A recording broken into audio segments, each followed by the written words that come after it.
Sometimes the most painful scars are the ones we leave on ourselves. This isn't a story about betrayal from someone else or seeking payback. It's about becoming the villain in your own love story, and carrying the heavy guilt of destroying something truly genuine. I can still hear how he used to say my name like it meant something sacred. That memory alone breaks me, because now I can't even face myself in the mirror without feeling ashamed. My name is Tessa, and this is how I lost the man who loved me more than anything. Because I was too broken to realize the best thing in my life was standing right in front of me. When I met Logan, I was a wreck. Not the kind of cute mess you laugh about in movies. No, I was the type that pushed away anything good, who found comfort in disaster. But Logan, he was steady. He was everything I wasn't, and somehow he chose to love me anyway. We met at a casual barbecue through some friends. He didn't try to win me over, and strangely, that's what drew me in. He asked questions that mattered, remembered tiny details, and made me feel like I counted. Within a few weeks, we were attached at the hip. And for 2 years I lived in something that felt unreal. Logan never rushed me, never judged me. He simply showed up every single day, until I started to believe I might be lovable after all. But here's the truth no one says out loud. If you grow up believing love is supposed to hurt, real love can seem dull. And I started to ruin it. First it was small things. Picking random fights. Ignoring his texts when I stayed out too late. Gave me some twisted feeling of power. He always forgave me. Always. But the breaking point came on my friend Cassie's birthday. Logan had planned a quiet dinner just for us. Homemade pasta, soft music, candles. I lied and told him I had a work thing. I didn't. I went to the party.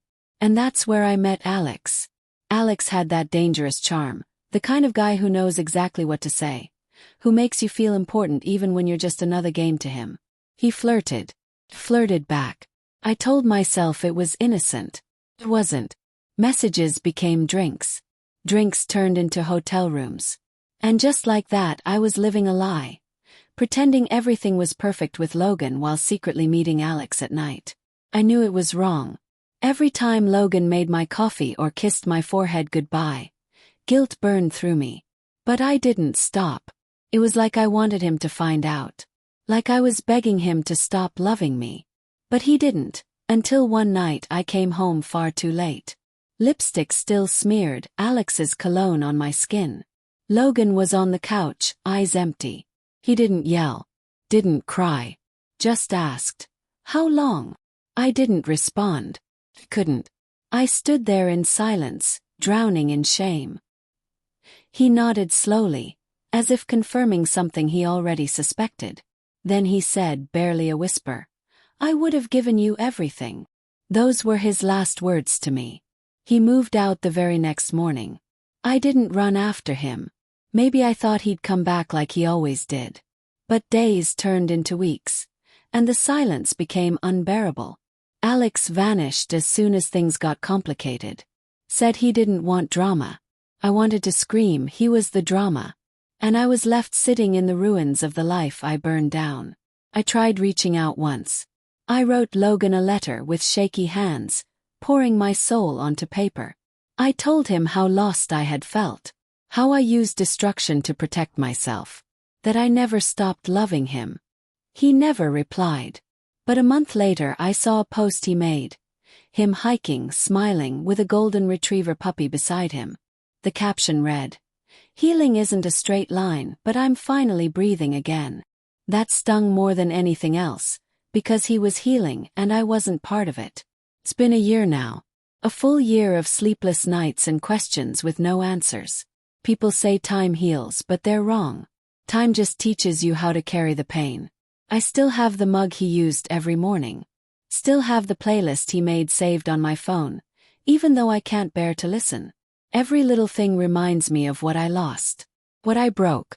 And no matter how much therapy I go to, no matter how many unsent apologies I write, I can't seem to forgive myself. Because I didn't just cheat on him. I betrayed the only person who truly saw goodness in me when I couldn't. Sometimes I lie awake, wondering what would have happened if I'd just told him the truth. That I was scared. That I didn't feel worthy of someone like him. Maybe he would have held me tighter instead of walking away. But I'll never know. Some mistakes are too big for sorry to fix. And this cost me everything. Not every story ends with revenge or closure. Some end with silence, with aching regret, and lessons that come far too late. So if you're ever tempted to hurt the one person who loves you unconditionally, let this be your warning. Not all wounds can heal. Especially the ones we leave on the hearts that trusted us most.